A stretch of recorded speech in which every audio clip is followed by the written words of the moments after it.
সালে আজকের দিনে ভাস্কো দা গামা মোজাম্বিক আবিষ্কার করেন। 1640 সালে আজকের দিনে ভারতের কাছ থেকে ব্রিটিশদের মাদ্রাজে বাণিজ্যিক কেন্দ্র স্থাপনের অনুমতি লাভ। 1811 সালে আজকের দিনে মামলুকদের পরাস্ত করে মোহাম্মদ আলীর মিশরের ক্ষমতারোহণ। 1815 সালে আজকের দিনে এলবা দ্বীপ থেকে পলায়নের পর নেপোলিয়ন বোনাপার্টের 100 দিনের শাসনকাল শুরু হয়। 1819 সালে আজকের দিনে শ্রীরামপুরে উইলিয়াম কেরি, জোসুয়া মার্সম্যান ও William Ward bank of Serampore প্রতিষ্ঠা করেন। 1848 সালে আজকের দিনে ভারতে ভূমিকম্পে 1000 জনের মৃত্যু হয়। 1901 সালে আজকের দিনে অস্ট্রেলিয়ান সেনাবাহিনী গঠিত হয়। 1907 সালে আজকের দিনে ভারতের সর্বপ্রথম ইস্পাত কারখানা প্রতিষ্ঠিত হয়।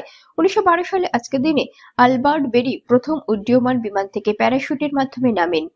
1914 সালে আজকের দিনে চীন আন্তর্জাতিক পোস্টাল ইউনিয়নে যোগদান করে।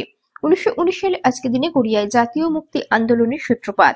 1944 সালে আজকের দিনে বুদ্ধদেব ভট্টাচার্য ভারতের পশ্চিমবঙ্গ রাজ্যের প্রাক্তন সপ্তম মুখ্যমন্ত্রী।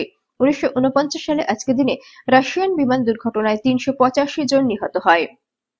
1950 সালে আজকের দিনে তাইওয়ানের প্রেসিডেন্ট হিসাবে চিয়াং কাই-শেকের পুনরায় দায়িত্ব গ্রহণ।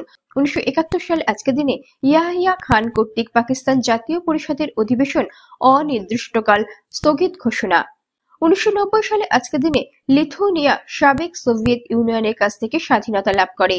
2008 সালে আজকের দিনে গাজা উপত্যকায় ইসরায়েলের অব্যাহত বিমান হামলায় 2 জন মহিলা এবং 4টি শিশুসহ অন্তত 32 জন ফিলিস্তিনি নিহত হয়।